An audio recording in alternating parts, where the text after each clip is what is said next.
السلام علیکم ورحمۃ اللہ وبرکاتہ۔ نحمدہ ونصلی علی رسولہ الامین،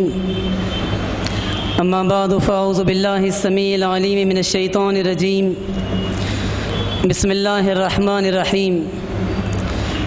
اللہ نزل احسن الحدیث کتابا متشابہا مثانی، تقشعر منہ جلود الذین یخشون ربہم ثم تلین جلودهم وقلوبهم الى ذکر اللہ۔ صدق اللہ العظیم وصدق رسولہ الامین ونحن علی ذلک من الشاہدین۔ تعریفیں تمام رب عظیم و جلیل کے لیے، ہم سب اسی کی حمد و ثنا بیان کرتے ہیں، اسی کی بڑائی و کبریائی کا اعلان کرتے ہیں، اس بات پر یقین رکھتے ہیں کہ زندگی اور موت، بیماری اور شفا، عزت اور ذلت، رزق میں تنگی اور فراخی،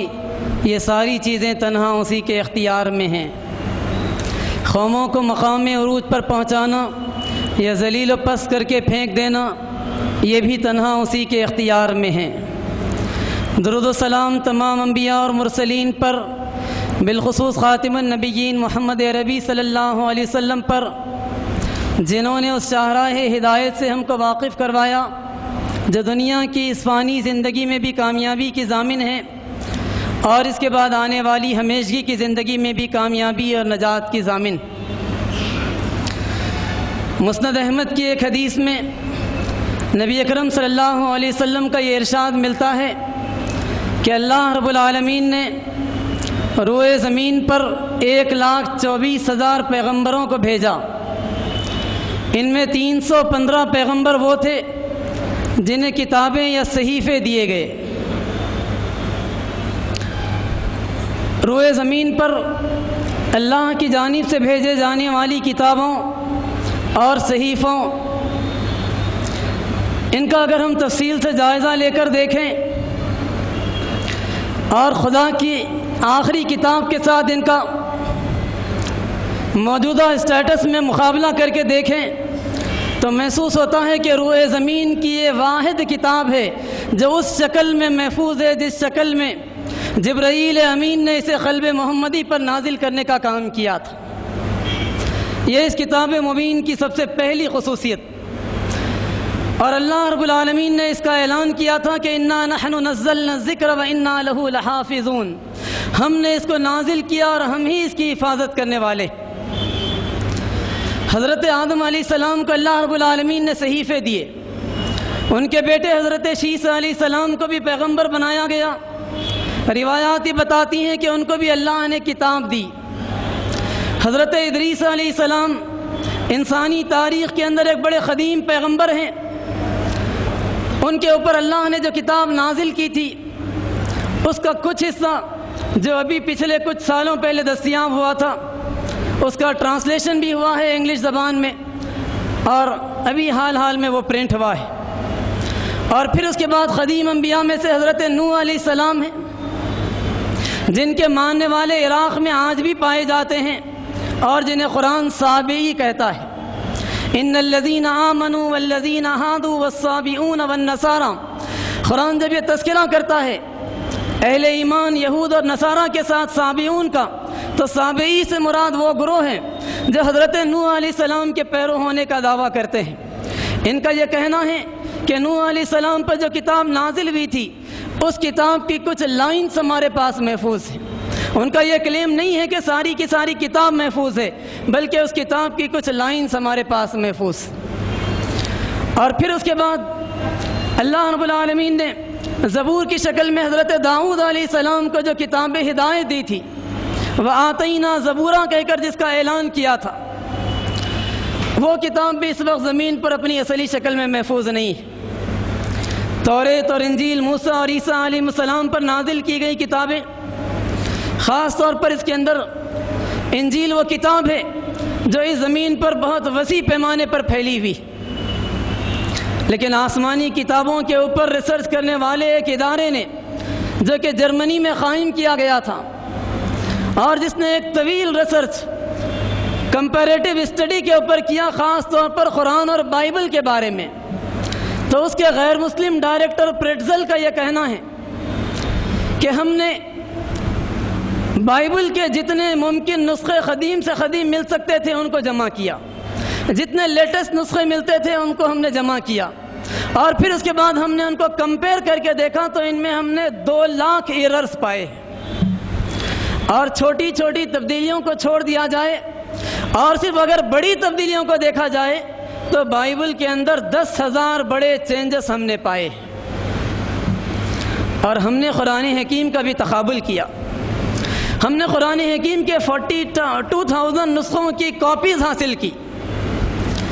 اور میں نے اور میری ٹیم نے ان سارے 42,000 نسخوں کا تفصیل سے جائزہ لینے کا کام کیا، اور میں یہ کہہ سکتا ہوں کہ ان 42,000 نسخوں میں کہیں کتابت کی کوئی غلطی تو ہم نے پائی، لیکن جب ہم نے کمپیئر کر کے قدیم سے قدیم نسخے کو جو 1,000 سال پہلے کا بھی ہم کو دستیاب ہوا تھا، 500 سال پہلے کا بھی دستیاب ہوا تھا، اور 20ویں صدی کا بھی ہم کو ملا تھا، ہم نے اس کو کمپیئر کر کے دیکھا تو ان 42,000 نسخوں کے اندر ہم نے کوئی تبدیلی نہیں پائی۔ روئے زمین کی واحد کتاب جو اپنی اصلی شکل میں محفوظ۔ جب کبھی نبی اکرم صلی اللہ علیہ وسلم کے پاس جبرائیل امین آتے اور اس کتاب مبین کا کچھ حصہ سناتے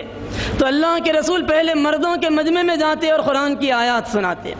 اور پھر خواتین کے مجمع میں جاتے اس نازل شدہ حصے کو سنانے کا اہتمام کرتے۔ حضرت زید بن ثابت رضی اللہ عنہ کو بلاتے جو کاتب وحی تھے، حضرت امیر معاویہ کو بلاتے اور ان لوگوں کو باقاعدہ ڈکٹیٹ کروانے کا اہتمام کرتے۔ پھر ماہ رمضان آتا تو نبی اکرم صلی اللہ علیہ وسلم اعلان کرواتے کہ جس کے پاس بھی کتاب کا کوئی حصہ کسی شکل میں بھی محفوظ،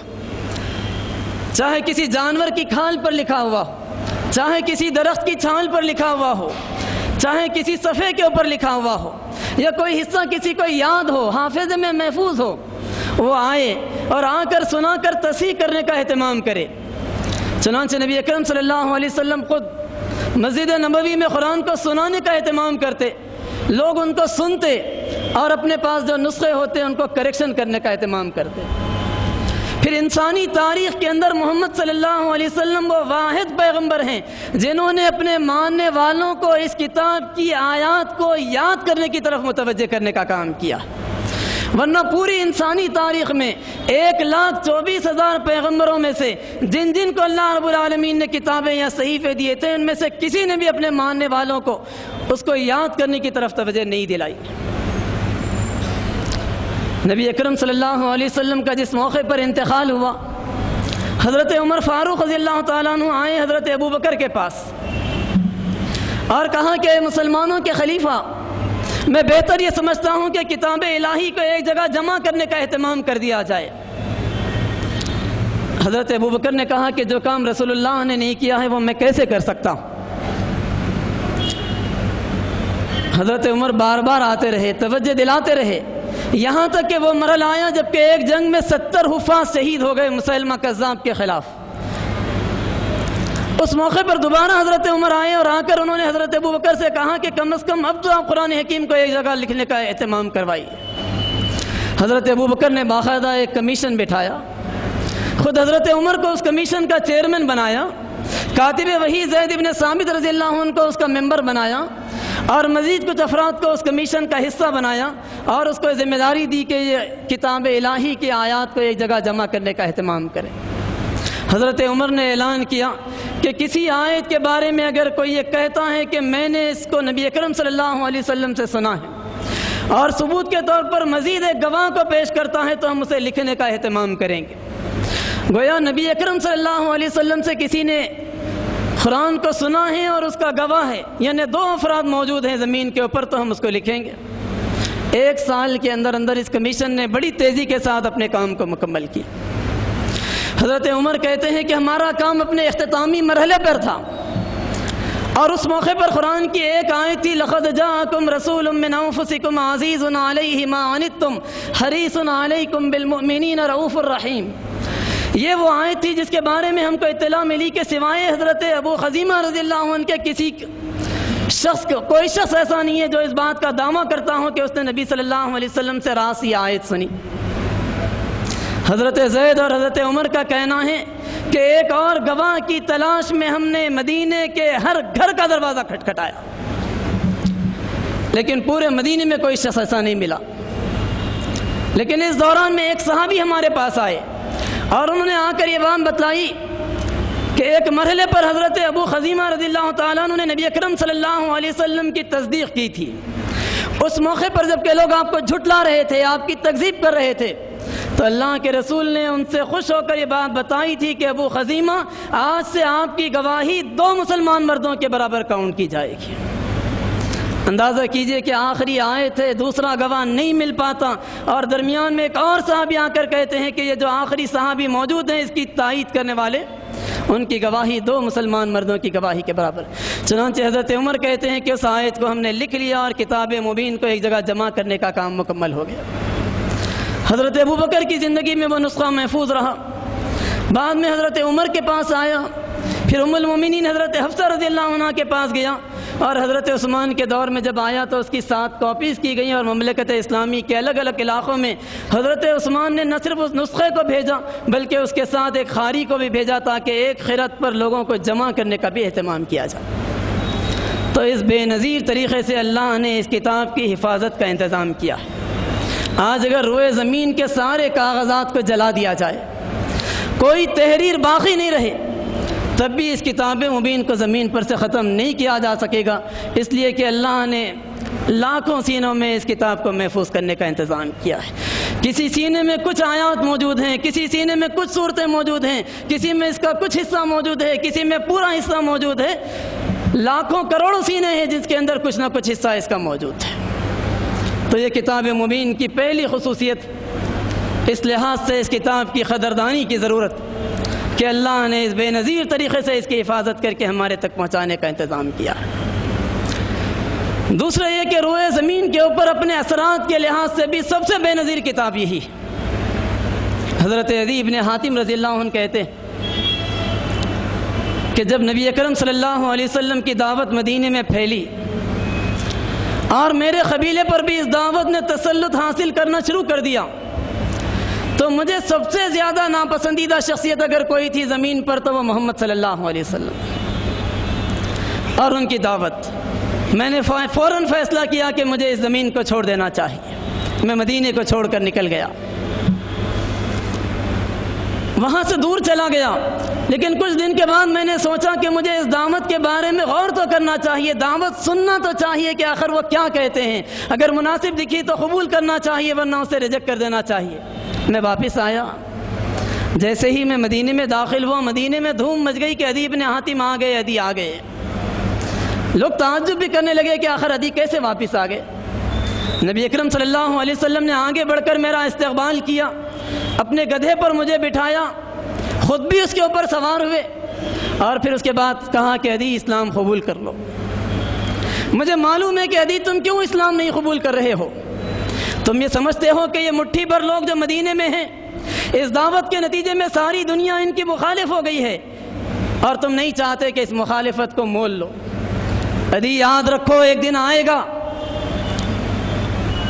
جبکہ اللہ رب العالمین اس کتاب کے احکام کو اس زمین پر اس طریقے سے غلبہ عطا کرے گا کہ ایک عورت سنا سے نکلے گی، حضر موت تک کا سفر کرے گی، خدا اور جنگلی جانوروں کے علاوہ اسے کسی اور کا خوف نہیں ہوگا۔ عزیز بات کو اچھی طریقے سے سن لو، تم نے قیصر و کسریٰ کے خزانے دیکھے ہیں، میری امت جو اس کتاب کی حامل بن کر اٹھے گی، اللہ قیصر و کسریٰ کے خزانے ان کے قدموں میں لا کر ڈھیر کر دے گا۔ عزیز بات کو بھی اچھی طریقے سے سن لو کہ ایک وقت آئے گا جبکہ اس کتاب سے وابستگی کے نتیجے میں خوشحالی کی وہ کیفیت ہوگی کہ ایک شخص سونا لے کر گھر سے نکلے گا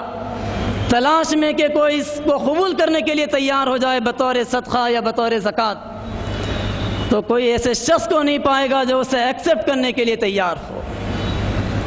عدی بن حاتم کہتے ہیں کہ میں نے اپنی آنکھوں سے اپنی زندگی میں نبی کی ان تینوں پیشن گوئیوں کو پورا ہوتے دیکھا۔ ولید ابن مغیرہ اہل مکہ کے ایک بڑے سردار نبی اکرم صلی اللہ علیہ وسلم کے پاس پہنچے، اللہ کے رسول سے گفتگو ہوئی تو اللہ کے رسول نے کلام الہی ان کو سنانے کا کام کیا۔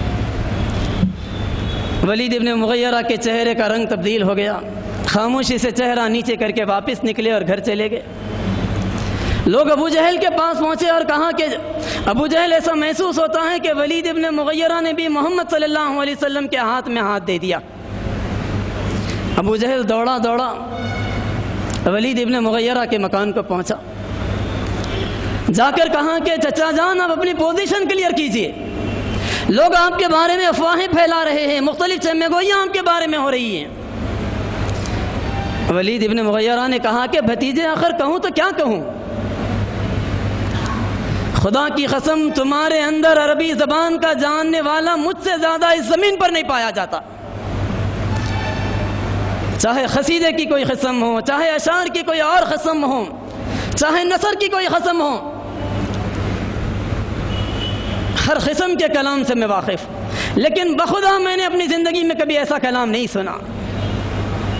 اور میں یہ محسوس کرتا ہوں کہ کوئی اس کلام کے بالمقابل آئے گا تو یہ کلام اس کی کمر توڑ کر رکھ دے گا۔ یہی کیفیت ادبا کی ہوئی۔ نبی اکرم صلی اللہ علیہ وسلم کے پاس مختلف آفرز لے کر وہ آیا تھا کہ آپ چاہیں تو آپ کو بادشاہ مان لیتے ہیں، آپ چاہیں تو بہترین اور کسی حسین عورت سے آپ کا نکاح کر دیتے ہیں، کوئی اور اگر آپ کو مطالبہ ہے تو اسے بھی ہم پورا کر دیتے ہیں۔ جواب میں اللہ کے رسول نے کہا کہ ادبا تم نے جو کچھ کہنا تھا وہ کہہ لیا؟ تو ادبا نے کہا کہ ہاں میں نے کہہ لیا۔ تو اللہ کے رسول نے کہا کہ میری بھی کچھ سنیے، اور پھر اس کے بعد نبی اکرم صلی اللہ علیہ وسلم نے سورہ حامیم سجدہ کی آیات سنائی۔ حامیم تنزیل من الرحمن الرحیم کتاب فصلت آیاتہ قرآنا عربیا لقوم یعلمون بشیر و نذیر۔ اللہ کے رسول پڑھتے جا رہے ہیں، ادبا کے چہرے کا رنگ بدلتا جا رہا ہے، یہاں تک کہ اللہ کے رسول پڑھتے پڑھتے اس آیت پر پہنچے فَإِنْ أَعْرَضُوا فَقُلْ أَنذَرْتُكُمْ صَاعِقَةً مِثْلَ صَاعِقَةِ عَادٍ وَثَمُودَ۔ اگر یہ لوگ منہ موڑیں گے تو ایک صاعقے نے جس نے عاد اور سمود کو تباہ کر دیا تھا اس کی مثال ان کے سامنے ہے۔ ادبا بے چین ہو کر آگے بڑھا، نبی اکرم صلی اللہ علیہ وسلم کے چہرے پر ہاتھ رکھ دیا اور کہا کہ محمد بس کیجئے، اپنی قوم کو ہلاکت میں مت ڈالیے۔ اور پھر وہاں سے وہ واپس نکلا۔ سرداران مکہ نے پوچھا کہ ادبا تمہارے آفرز کا کیا ہوا؟ تو کہا کہ محمد کو ان کے حال پر چھوڑ دو۔ ایسا محسوس ہوتا ہے کہ جس کلام کو وہ لے کر اٹھے ہیں اس کلام کو تو اس زمین پر غالب آ کر ہی رہنا ہے۔ اللہ کے رسول صلی اللہ علیہ وسلم خانہ کعبہ کے پاس ہیں، سرداران مکہ کی محفل جمی ہوئی۔ نبی اکرم صلی اللہ علیہ وسلم نے اچانک بلند آواز سے سورہ نجم کی تلاوت شروع کر دی۔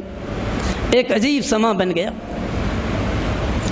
سارے کے سارے بڑے بڑے سردار ہیں، ابو لہب بھی ہے، ابو جہل بھی ہے، امیہ بن خلف بھی ہے، ادبا بھی ہے، شیبہ بھی ہے، ولید بھی ہے، عوام بھی جمع ہیں، سرداران بھی موجود ہیں، اور ایک ایسا سما بن گیا کہ لوگ بغور کتاب مبین کی آیات کو سننے لگے، یہاں تک کہ اللہ کے رسول نے پوری سورت پر ڈالی، کسی نے ڈسٹرب نہیں کیا، اور آخری آیت پر پہنچے بس سجدہ کرو اور اللہ کی بندگی کرو۔ اور پھر اس کے بعد اللہ کے رسول سجدے میں گرے، اللہ کے رسول نے سجدہ کیا تو مورخین یہ بات لکھتے ہیں کہ سارے کے سارے سرداران مکہ اور وہاں موجود ہجوم بے اختیار سجدے میں گر پڑا۔ وہاں موجود لوگوں میں صرف ابو لہب واحد شخص تھا جس نے سجدہ تو نہیں کیا لیکن زمین سے اس نے کچھ مٹی اٹھائی اور اپنی پیشانی پر مل لینے کا کام کیا، اور یہی وہ واقعہ تھا جس کے نتیجے میں حبشہ میں اس بات کی افواہ پہنچ گئی کہ سارے کے سارے سرداران مکہ نے اسلام قبول کر لیا۔ بعد میں آپس میں ایک دوسرے کو ملامت کرنے لگے، کہنے لگے کہ نہیں معلوم کیا ہو گیا تھا، کیسا سحر ہمارے اوپر کر دیا گیا تھا۔ طفیل ابن عمر دوسی وہ مشہور شاعر نبی اکرم صلی اللہ علیہ وسلم سے ملاقات کے لیے ایک موقع پر انہوں نے فیصلہ کیا، آئے تو تھے وہ حج کے لیے، لوگوں نے پہلے ہی ان کو خبردار کر دیا تھا کہ دیکھو یہاں محمد نامی ساحر موجود ہے، ان کا کلام نہیں سننا، ان سے بچ کر رہنا۔ لیکن وہ سوچنے سمجھنے والے آدمی تھے، اللہ کے رسول نے اس موقع پر جب کہ ان سے ملاقات ہوئی تو کہا کہ طفیل تم صاحب سمجھ آدمی، بات کو سنو، معقول دکھے تو ایکسیپٹ کرو ورنہ ریجیکٹ کرو، یہ بغیر سنے کسی کلام کے بارے میں فیصلہ کرنا کیا چیز۔ اللہ کے رسول نے آیات سنائی تو آن دی اسپاٹ طفیل ابن عمر دوسی نے اسلام قبول کر لیا۔ تو قرآن حکیم کی یہ دوسری خصوصیت ہے کہ اپنے اثرات کے لحاظ سے ایک بے نظیر کلام، انسانی قلب کے اوپر اس کا جو اثر ہوتا ہے، روئے زمین پر کوئی کتاب ایسی نہیں ہے جو انسانی قلب کو اتنا متاثر کرنے کا کام کرتی ہے۔ پھر اس کتاب کی تیسری خصوصیت یہ ہے کہ اتنے مستقبل کے بارے میں جتنی باتیں بتائی ہیں ان میں سے کوئی بات آج تک غلط ثابت نہیں ہو سکی۔ جتنی پیشن گوئیاں اس نے کی ہیں ان میں سے ہر پیشن گوئی لفظ بلفظ حرف بحرف پوری ثابت ہوئی۔ ایک زبردست جنگ ہوئی دو سپر پاورز کے درمیان میں، ایران اور روم، اور نتیجہ یہ نکلا کہ ایرانیوں کو غلبہ ملا اور رومیوں کو شکست فاش ہوئی۔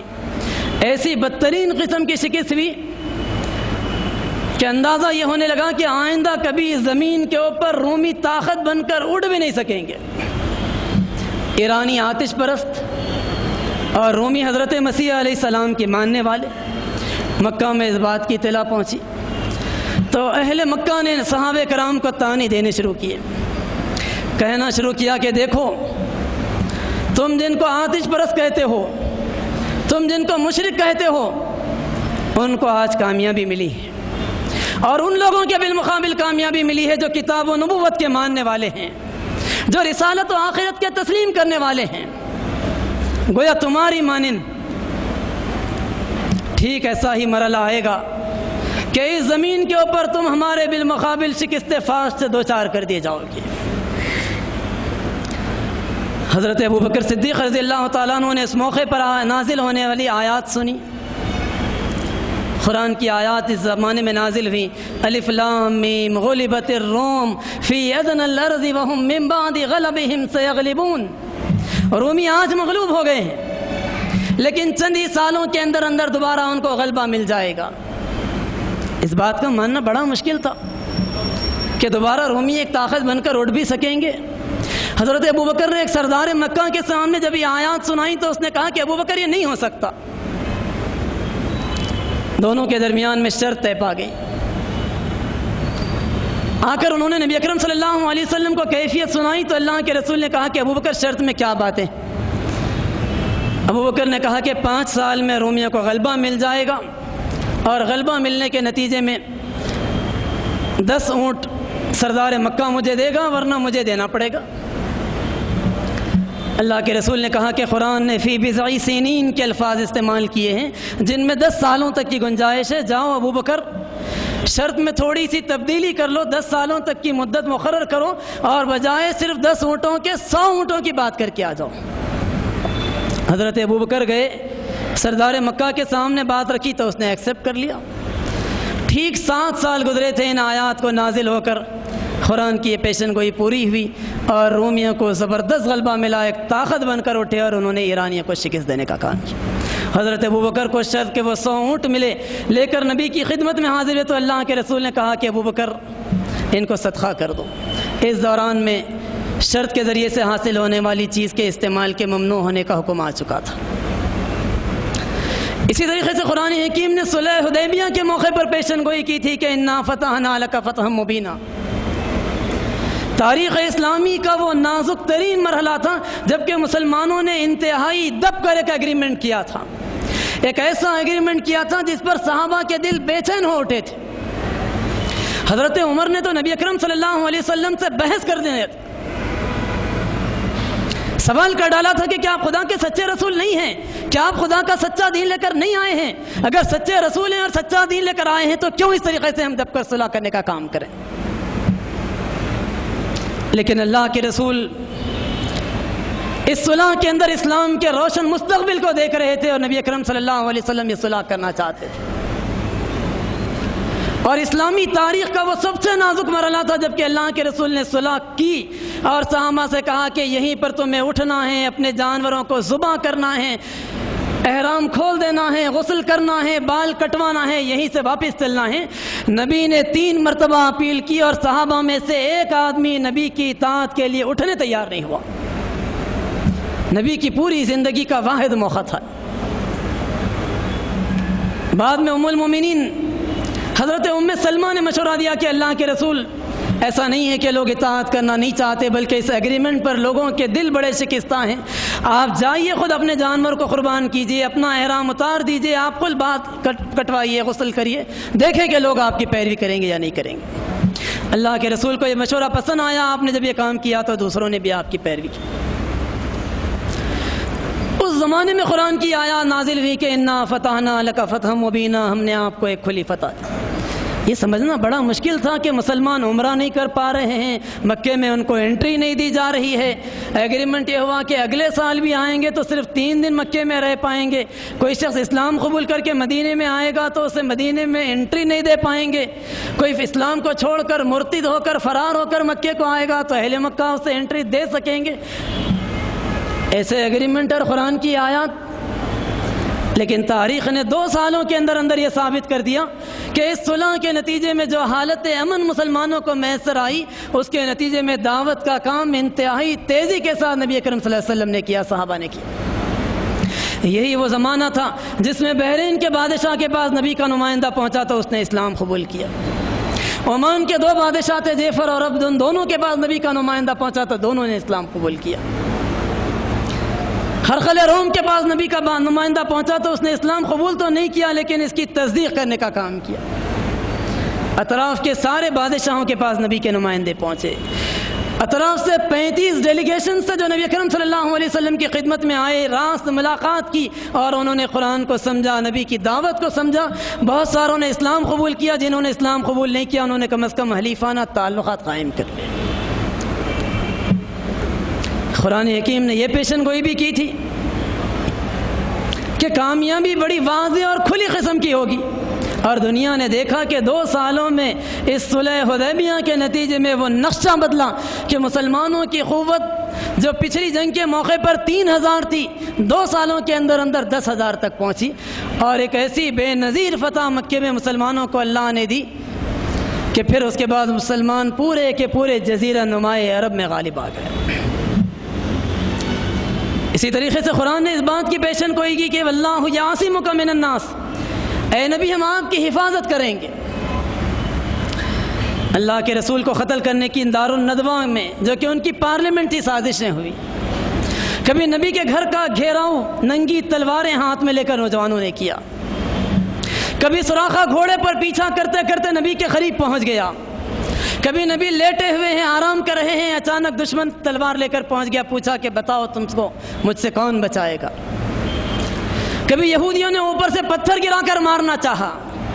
کبھی کھانے میں زہر ملا کر دینے کی کوشش کی، کبھی احد اور حنین کے معرکوں میں ہزاروں دشمنوں کے درمیان میں نبی تنہا رہ گئے،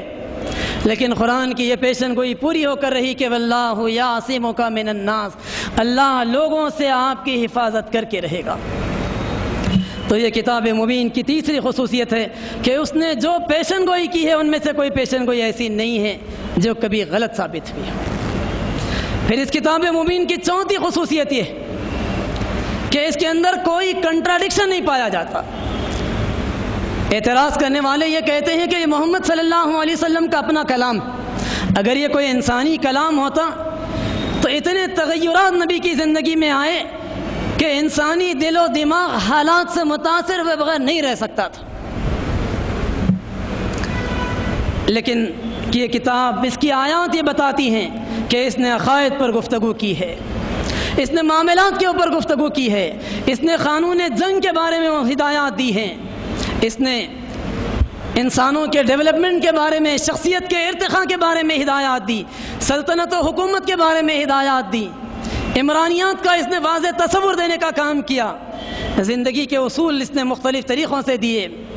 مختلف موضوعات کو اس نے مختلف اوقات میں ٹچ کرنے کا کام کیا،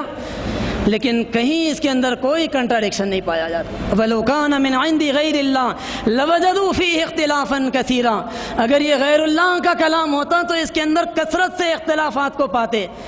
تم دیکھتے کہ اس کے اندر کثرت سے کنٹراڈکشن ہوتے، لیکن یہ اللہ رب العالمین کا کلام کوئی انسانی کلام نہیں ہے جس کے اوپر نہ حالات کا کوئی اثر، کہ حالات کے نتیجے میں اس کے اندر کوئی تبدیلی آ جائے اور اس کے نتیجے میں انسانی ذہن جیسے متاثر ہوتا ہو وہ متاثر ہو جائے۔ پھر اس کتاب کی 5ویں خصوصیت یہ ہے کہ اس نے جتنی سائنٹیفک پیشن گوئیاں کی ہیں، جتنے سائنٹیفک اسٹیٹمنٹس دیے ہیں، وہ بھی سارے کے سارے صحیح ثابت ہوئے۔ اس کتاب نے یہ بات بتلائی تھی کہ ستارے اور سیارے اپنے اپنے محوروں میں گردش کر رہے ہیں، کل فی فلک یسبحون، سب ہیں کہ اپنے محور میں تیر رہے ہیں۔ سورج کی گردش، اس کا سمجھ میں آنا لوگوں کے لیے ممکن تھا۔ چاند کی گردش، زمین کی گردش، خاص طور پر زمین کی گردش کا سمجھنا لوگوں کے لیے اب سے قریب کے دور میں بھی مشکل تھا، اور وہ پہلا سائنٹسٹ جس نے زمین کی گردش کے بارے میں بات بتلائی، اس کے لیے تو پھانسی کی سزا تجویز ہوئی تھی۔ لیکن جیسے جیسے سائنس نے ترقی کی، انسان بالآخر اس بات کو تسلیم کرنے پر مجبور ہو گیا کہ یہ زمین بھی گھوم رہی۔ قرآن نے یہ بات بتلائی تھی کہ وَمِن كُلِّ شَيْءٍ خَلَقْنَا زَوْجَيْنِ لَعَلَّكُمْ تَذَكَّرُونَ، ہم نے ہر چیز کو جوڑ جوڑ کی شکل میں پیدا کیا، شاید کہ تم اس سے نصیحت حاصل کرو۔ انسانوں کے جوڑ، جانوروں کے جوڑ، ان کا سمجھنا تو آسان تھا، لیکن جب سائنس نے ترقی کی تو پھر لوگوں کو اس کے بعد یہ بات بھی واضح طور پر سامنے آ گئی کہ درختوں کے اندر بھی جوڑ پائے جاتے ہیں، اور پھر اس کے بعد ایک چھوٹے سے ایٹم کے اوپر بھی انسان نے ریسرچ کیا، تو پھر اس کے بعد انسان اس کنکلوژن پر پہنچا کہ اس کی بھی تقسیم ممکن ہے، اور وہاں پروٹون پایا جاتا ہے تو اس کا جوڑ بھی موجود الیکٹران کی شکل میں۔ قرآن نے یہ بات بتلائی تھی کہ ثم استوى الى السماء وهي دخان، اس آسمان کو ہم نے بلند کرنے کا کام کیا اور یہ دھواں دھواں۔ آج بھی سائنس صرف یہی بات کہنے پر مجبور ہے کہ سوائے گیسز کے کوئی چیز پر ہم نہیں پہنچ سکے آسمان پر جب ہم نے ریسرچ کیا۔ نبی اکرم صلی اللہ علیہ وسلم کا ایک ارشاد 28ویں پارے کی ایک سورت کی تشریح میں حضرت عبداللہ ابن عباس رضی اللہ عنہ نقل کرتے ہیں۔ وہ کہتے ہیں کہ یہ نبی کا ارشاد میں نے اپنے سینے میں محفوظ رکھا اور لوگوں کے سامنے اس وجہ سے نہیں بیان کیا کہ مجھے اندیشہ ہے کہ اگر میں یہ بات بتلاؤں تو کہیں لوگ کافر نہ ہو جائے، لیکن یہ نبی کی امانت ہے جسے لوگوں تک پہنچانا بھی مجھے ضروری محسوس ہوتا ہے۔ پھر اس کے بعد انہوں نے یہ بات بتلائی کہ میں نے نبی سے یہ بات سنی ہے کہ جس طریقے سے زمین پر آدم آئے، نوح آئے، ابراہیم آئے، موسیٰ آئے، عیسیٰ آئے اور میں بھیجا گیا، اسی طریقے سے اس وسیع و عریض کائنات کے مختلف مقامات پر اللہ رب العالمین نے اس زمین کے آدم جیسے آدم کو بھیجا، اس زمین کے نوح جیسے نوح کو بھیجا، ابراہیم جیسے ابراہیم کو بھیجا، موسیٰ جیسے موسیٰ کو بھیجا، عیسیٰ جیسے عیسیٰ کو بھیجا۔ آج انسان سوچ رہا ہے کہ زمین کے علاوہ دیگر سیاروں اور ستاروں پر انسانی زندگی یا کسی اور مخلوق کی زندگی کا جائزہ لے، کبھی مریخ کے اوپر غور کر رہا ہے، کبھی چاند کے بارے میں گفتگو کر رہا ہے، اور ابھی اطلاع آئی کہ UAE دنیا کا وہ نواں ملک ہے جس نے انسانی زندگی کے پائے جانے کے امکانات کے لیے باقاعدہ ریسرچ شروع کرنے کا اعلان کیا دوسرے سیاروں کے اوپر۔ اور جب سائنس ترقی کرے گی تو بالآخر انسان نبی اکرم صلی اللہ علیہ وسلم کے اس ارشاد کی حقیقت کو بھی پہچان لے گا۔ قرآن نے یہ بات بتلائی تھی کہ فَنَفَخْنَا فِيهِ مِن رُوحِنَا، ہم نے اپنی روح انسان کے اندر ڈالی۔ روح زمین پر جہاں زندگی کوئی پائی جاتی ہے وہ خدا کی روح کا حصہ ہے، ورنہ اصلاً کائنات کے اندر تو روح ایک ہی ہے اللہ کے پاس۔ ایک سائنسدان جس نے آج سے صرف 2 سال پہلے اپنا ریسرچ ختم کیا، اس نے یہ بات بتلائی کہ کئی ایسے لوگ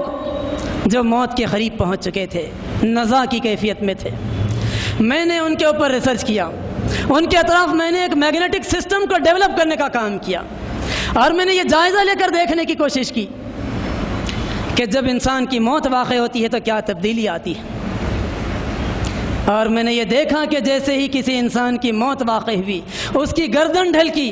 کچھ ریس تھی جو اس کے جسم سے نکلی اور آسمان کی طرف چلی گئی۔ اسی کو قرآن نے بات بتلائی، فَنَفَخْنَا فِيهِ مِن رُوحِنَا، ہم نے روح ڈالی تھی، وہ روح جب نکال لی گئی تو انسانی زندگی ختم ہو گئی، جسم بے جان ہو گیا، مردہ ہو گیا۔ تو اس طریقے سے اس کتاب نے جو سائنٹیفک اسٹیٹمنٹ دیے، سائنس نے جیسے جیسے ترقی کی اس کی حقیقت تک انسان پہنچا ہے۔ یہ کتاب مبین کی خصوصیات ہیں جو امت مسلمہ کو اس بات پر متوجہ کرتے ہیں کہ یہ کتاب وہ کتاب ہے جس کی حقیقی معنوں میں قدردانی کی جانی چاہیے۔ اس کتاب کی قدر اس امت نے جب کبھی کی ہے، اللہ نے اسے دنیا میں سر بلند کیا ہے۔ عزت و شوکت سے اللہ رب العالمین نے اسے ہمکنار کرنے کا کام کیا۔ اور جب کبھی اس امت کا اس کتاب سے رشتہ ٹوٹا ہے، اس موقع پر یہ امت زمین میں ذلیل کر دی گئی، یہ امت پسماندہ بنا کر رکھ دی گئی، معاشی لحاظ سے بدحال بنا کر چھوڑ دی گئی۔ اس کتاب مبین کی ان خصوصیات کو سامنے رکھتے ہوئے کچھ کام ایسے ہیں جن کے بارے میں ہم کو فیصلہ کرنا ہے کہ ہمیں کرنا چاہیے۔ سب سے پہلی چیز، ہم عید الفطر منائیں گے، اور عید الفطر کے موقع پر اس بات کا اعلان کرتے ہیں اللہ اکبر لا الہ الا اللہ اللہ اکبر وللہ الحمد۔ کیا وجہ ہے کہ خدا کی حمد کے ترانے ہماری زبانوں پر جاری ہوتے ہیں؟ وجہ صرف یہی ہے نا کہ اس ماہ مبارک میں اللہ رب العالمین نے اس کتاب مبین کو ہمارے اوپر نازل کی، جس کی خوشی میں ہم کو جب اس بات کا حکم دیا گیا کہ لِتُكَبِّرُوا اللَّهَ عَلَى مَا هَدَاكُمْ وَلَعَلَّكُمْ تَشْكُرُونَ، اللہ کی کبریائی بیان کرو اس نعمت ہدایت پر جو اللہ نے رمضان میں تم کو دی ہے، اور تم شکر گزار بنو، تو اس کا شکریہ بجا لاتے ہوئے ہم اللہ کی کبریائی کا اعلان کرتے ہیں۔ اور بقرعید جب مناتے ہیں تو وہ موقع نزول قرآن کے اختتام کا موقع ہے۔ رمضان نزول قرآن کا آغاز ہے تو بقرعید نزول قرآن کا اختتام۔ حضرت عمر فاروق کی ملاقات ایک موقع پر ایک یہودی سے ہوئی۔ یہودی نے کہا کہ تمہارے صاحب کے اوپر جو آیت نازل ہوئی ہے، وہ آیت اگر ہمارے پیغمبر پر نازل ہوتی تو اس دن کو ہم یوم عید ڈکلیئر کر دیتے۔ حضرت عمر نے پوچھا کون سی آیت؟ تو کہا کہ الیوم اکملت لکم دینکم واتممت علیکم نعمتی ورضیت لکم الاسلام دینا۔ آج میں نے تمہارے لیے تمہارے دین کو مکمل کر دیا، اور اپنی نعمت کا میں نے تمہارے اوپر اتمام کر دیا، اور اسلام کو تمہارے دین کی حیثیت سے طے کر کے میں راضی ہو گیا۔ حضرت عمر کہتے ہیں کہ میں اچھی طریقے سے جانتا ہوں کہ یہ کب نازل ہوئی، کہاں نازل ہوئی اور کس موقع پر نازل ہوئی، اور میں یہ جانتا ہوں کہ یہ نازل ہوئی بقرعید سے ایک دن پہلے۔ یقیناً وہ عرفات کا میدان تھا، اور یقیناً وہ عرفہ کا دن تھا جب نبی اکرم صلی اللہ علیہ وسلم پر یہ آیت نازل ہوئی۔ گویا نزول قرآن کا آغاز رمضان سے ہوا، اور نزول قرآن کا اختتام بقرعید کے موقع پر ہوا، اور ان دونوں موقع پر اللہ کی کبریائی کا اعلان ہم کیا کرتے، اور اللہ کی حمد کے ترانے ہم گاتے۔ تو ہمیں اس بات کی کوشش کرنی ہے کہ روئے زمین کے چپے چپے پر ہم خدا کے دین کو سربلند کرنے کے لیے مستقل جد و جہد کرنے کا کام بھی کریں گے۔ نبی یہی چاہتے تھے کہ عیدگاہوں کے لیے اہل ایمان نکلیں تو گلی گلی، کوچہ کوچہ، آبادیاں، شہر، گاؤں، دیہات پورے کے پورے اس الہی نغمے سے معمور ہو جائیں، اور اللہ کی کبریائی کا اعلان ہر طرف ہو جائے۔ اس اعلان کو ہمیں پورے روئے زمین کے اوپر کرنا ہے۔ جس موقع پر وحی الہی کے نزول کا آغاز ہوا تھا، کون اس وقت کہہ سکتا تھا کہ یہ آواز جبرائیل امین کی جو غار حرا میں گونجی ہے، 80 سالوں کے اندر اندر اسپین سے لے کر چائنا تک یہ آواز گونجے گی، اور ایک مستشرق کے الفاظ میں مکے سے اٹھنے والے یتیم بچہ، وہ بچہ جس کو کوئی پوچھنے والا نہیں تھا، اس کی آواز اس طریقے سے گونجے گی کہ صحراؤں میں گونجے گی، وادیوں میں گونجے گی، اس کا کون تصور کر سکتا تھا؟ تو امت مسلمہ کی ایک ذمہ داری ہے کہ اس کتاب کو سربلند کرنے کے لیے اس امت کو جد و جہد کرنی۔ دوسرا کام، اس کتاب سے اپنے تعلق کا ہم کو صحیح طور پر جائزہ لینا۔ رمضان میں ہم کی اس کتاب کو کثرت سے سنتے ہیں، کثرت سے ہم اس کی تلاوت کرتے ہیں، سماعت قرآن کی محفلیں ہوتی ہیں، مطالعہ قرآن کی نشستیں ہوتی ہیں، دروس قرآن کے پروگرام ہوتے ہیں، لیکن اس بات کا جائزہ بھی لے کر دیکھیے کہ اس کتاب نے اپنے ماننے والوں کے بارے میں یہ بات بتلائی کہ انما المؤمنون الذین اذا ذکر اللہ وجلت قلوبہم واذا تلیت علیہم آیاتہ زادتہم ایمانا۔ سچے اہل ایمان تو وہ ہیں کہ ان کے سامنے آیات الہی کی تلاوت کی جاتی ہے تو ان کے دل لرز اٹھتے ہیں، ان کے ایمان میں اضافہ ہو جاتا ہے، وہ اپنے پروردگار پر بھروسہ کرنے والے ہو جاتے ہیں۔ قرآن نے حضرت عیسیٰ علیہ السلام کے ماننے والوں کی تعریف میں یہ بات بتلائی کہ تفیض من الدمع مما عرفوا من الحق۔ تم دیکھو گے کہ جب وہ آیات الہی کی تلاوت سنیں گے، ان عیسائیوں میں جو سچے خدا پرست ہیں تو ان کی آنکھوں سے آنسو جاری ہو جائیں گے۔ اللہ نزل احسن الحدیث، اللہ نے بہترین کلام نازل کیا، کتاب متشابہ مثانی، اس کے اندر ہم رنگ آیات ہیں اور بار بار دہرائی جانے والی آیات ہیں۔ ثم تلین جلودہم وقلوبہم الی ذکر اللہ، اس کو پڑھے تو اس کے نتیجے میں جلد کے اوپر اثر ہوتا ہے، اس کے نتیجے میں رونگٹے کھڑے ہو جایا کرتے ہیں، اس کے نتیجے میں ذکر کی طرف دل مائل ہو جایا کرتے ہیں۔ ہم کو جائزہ لے کر دیکھنا چاہیے کہ رمضان کی پہلی کو بھی ہم نے قرآن سنا، 20 رمضان کو بھی ہم نے قرآن سنا، اور ان 20 دنوں میں میری شخصیت کے اندر کیا تبدیلی ہوئی؟ کتاب کی آیات سننے کے بعد کیا کبھی میرا دل کانپا؟ کبھی میری کیفیت یہ ہوئی کہ میرے جسم کے رونگٹے کھڑے ہو گئے؟ کبھی میری آنکھوں سے آنسو بہہ نکلے؟ کبھی میں نے اپنا جائزہ لے کر دیکھنے کی کوشش کی کہ میری شخصیت کی کمزوریاں میں کیسے دور کروں گا؟ کبھی میں نے سوچ کر دیکھا کہ اللہ رب العالمین راست میری اپنی ذات سے مخاطب اور میرے لیے یہ ہدایات اتری۔ رمضان آئے بھی اور چلا بھی جائے، قرآن ہم سنتے بھی رہیں، لیکن اس کے باوجود ہماری شخصیت کے اندر کوئی تبدیلی واقع نہیں ہو، تو اس کا مطلب یہ ہے کہ اس کتاب مبین کو ہم نے صحیح طور پر نہ سمجھا، نہ اس پر عمل کرنے کے جذبے سے ہم نے سنا۔ تیسری چیز، یہ کتاب کہتی ہے کہ والذین آمنوا اشد حبا للہ، اہل ایمان وہ ہیں جو اللہ کی محبت میں شدید ہوا کرتے، یہ سچے اہل ایمان کی خصوصیت ہے۔ دوسری طرف اللہ رب العالمین کو اس بات کا کمپلین بھی ہے کہ وما قدر اللہ حق قدری، لوگوں نے اللہ کی ویسی قدر نہیں کی جیسے کہ خدا کی قدر کرنی چاہیے تھی۔ خدا کی ناقدری اگر کوئی کافر کرے تو یہ بات تو سمجھ میں آتی، خدا کی ناقدری مسیح علیہ السلام کے پیرو، عزیر علیہ السلام اور موسیٰ علیہ السلام کے پیرو کرے تو یہ بات بھی سمجھ میں آ سکتی، لیکن خدا کی ناقدری اگر وہ امت کرے جس کے بارے میں قرآن کہتا ہے کہ والذین آمنوا اشد حبا للہ، یہ اللہ سے ٹوٹ کر محبت کرنے والے لوگ ہیں، یہ اللہ کو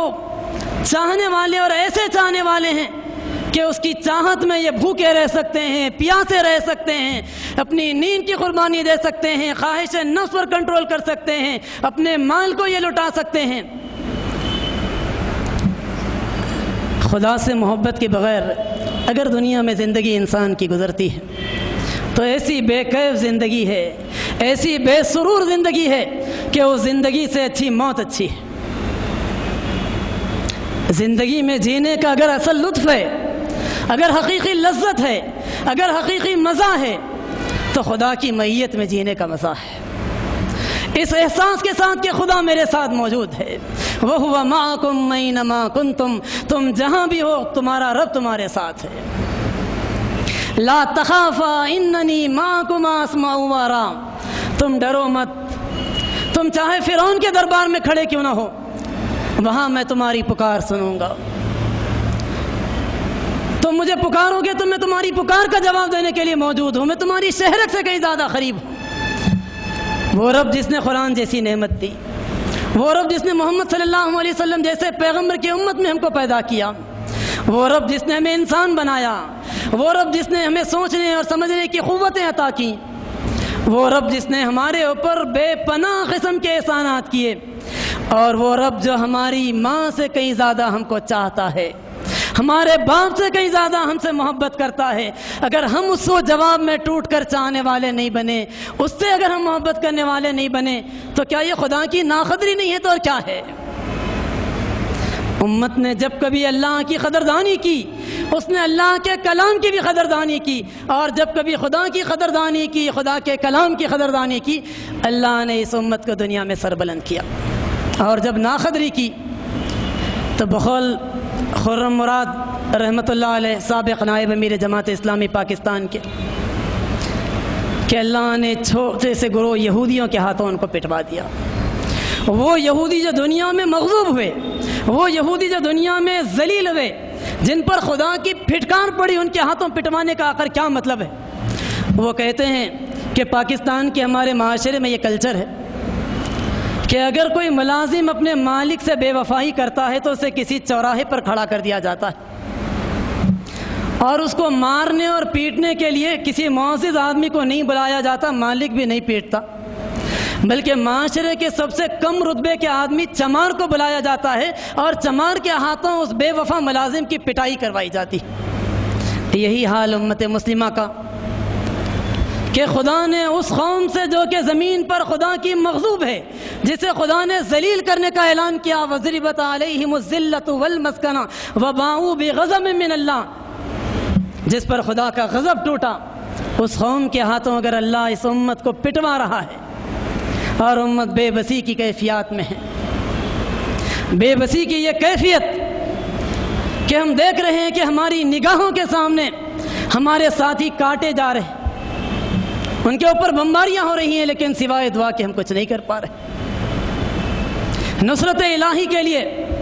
دنیا کے چپے چپے میں دعائیں ہو رہی ہیں، لیکن اس کے باوجود ابھی تک نصرت الہی سے ہم محروم۔ وجہ یہی ہے کہ اس کتاب مبین سے ہمارا جو رشتہ ہونا تھا، اس کتاب کے نازل کرنے والے سے جو محبت کا تعلق تھا، اس تعلق کو ختم کرنے کے نتیجے میں دنیا میں ہم بے وقار ہو گئے، دنیا میں ہمارا کوئی مقام باقی نہیں رہا۔ کتاب کی آیات کی تلاوت ہمارے سامنے ہو رہی ہے، قرآن ختم پر ختم ہو رہے ہیں، انڈیویجول بھی ختم ہو رہے ہیں، اجتماعی طور پر بھی ختم ہو رہے ہیں، لیکن میری زندگی میں اس کا کوئی اثر نہیں ہو رہا ہے، جس کے نتیجے میں اللہ رب العالمین اس زمین کے اوپر کوئی وقار بھی عطا نہیں کر رہا ہے۔ دنیا کی معاشی بدحالی سے نکلنا ہو، افلاس اور غربت کا خاتمہ ہونا ہو، دشمنوں کے غلبے کی کیفیات کو ختم کرنا ہو، عزت و سربلندی اور وقار کی زندگی اگر جینی ہو، ان ساری چیزوں کا ایک ہی نسخہ ہے، اور یہ نسخہ ہے کہ ھذا بلاغ للناس ولینذروا به وليعلموا انما هو الہ واحد ولیذکر اولو الالباب۔ یہ ساری انسانوں کے لیے اللہ نے بھیجا ہے، ساری انسانی آبادی کی ہدایت کے لیے اللہ نے اس نسخے کو بھیجا ہے، تاکہ اس کے ذریعے سے لوگوں کو خبردار کر دیا جائے، وہ جان لیں کہ ان کا الہ الہ واحد ہے،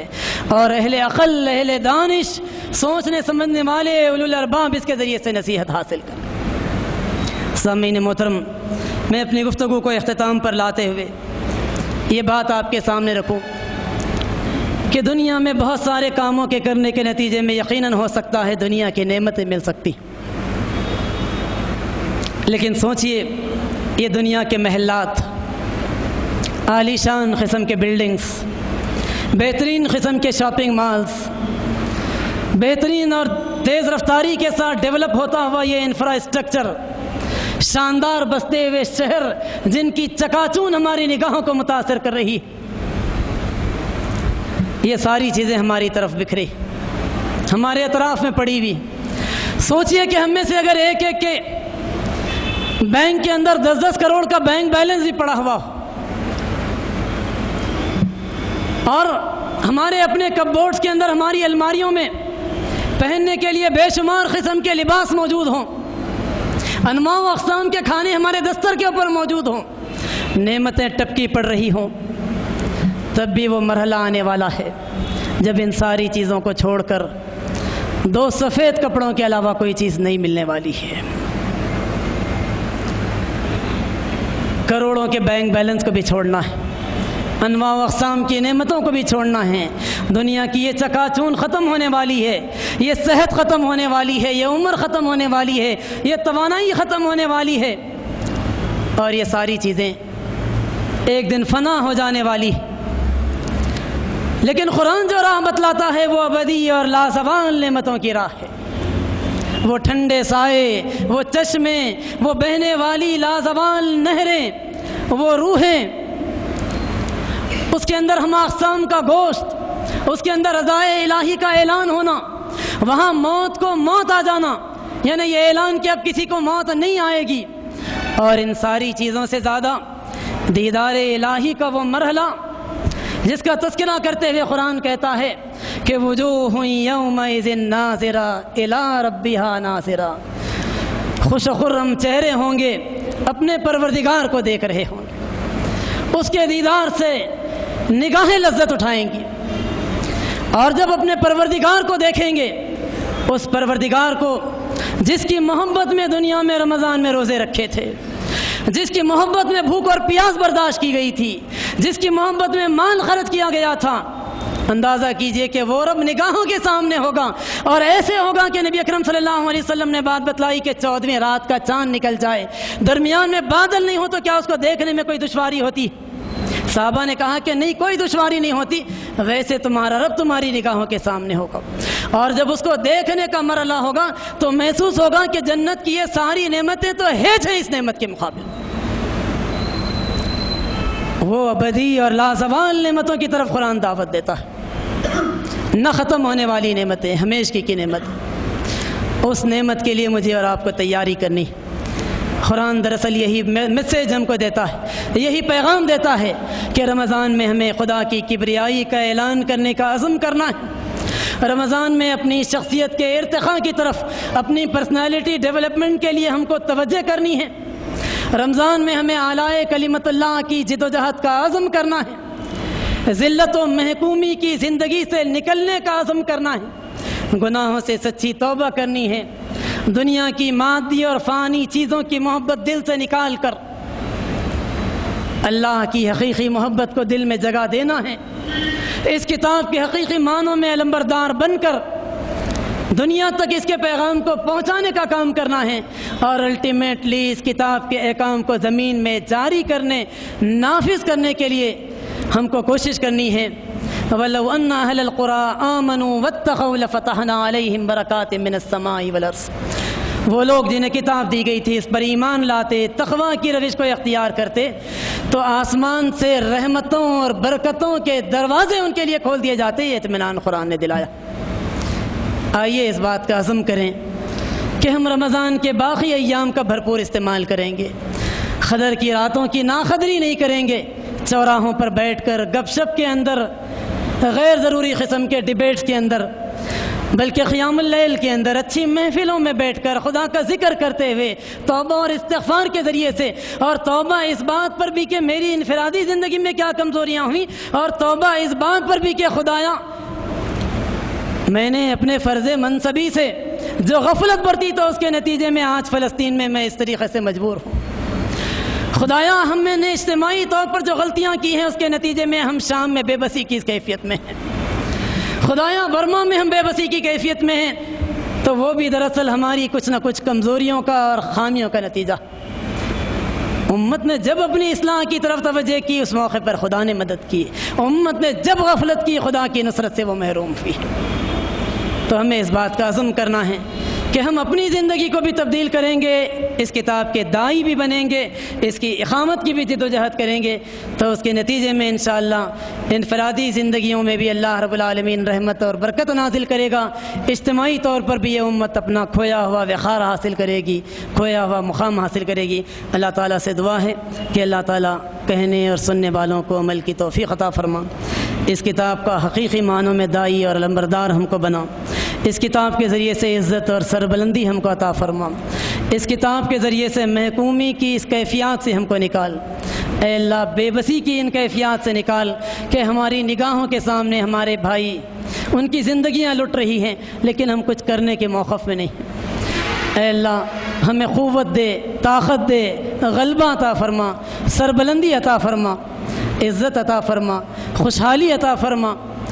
محکومی کی کیفیات سے نکال، ذلت اور پستی کی کیفیات سے نکال، اس کتاب کا حقیقی داعی، حقیقی علمبردار بنا، اس پر ہمیشہ عمل کرنے کی توفیق عطا فرما، اور اس بات کی توفیق عطا فرما کہ قدر کی رات میں ہم اپنی زندگی کے بارے میں نیا عزم کریں، نئے حوصلے کے ساتھ ایک ایسی زندگی گزاریں جو تیرے بتائے ہوئے طریقے کے مطابق ہو۔ آمین وآخر دعوانا ان الحمد للہ رب العالمین۔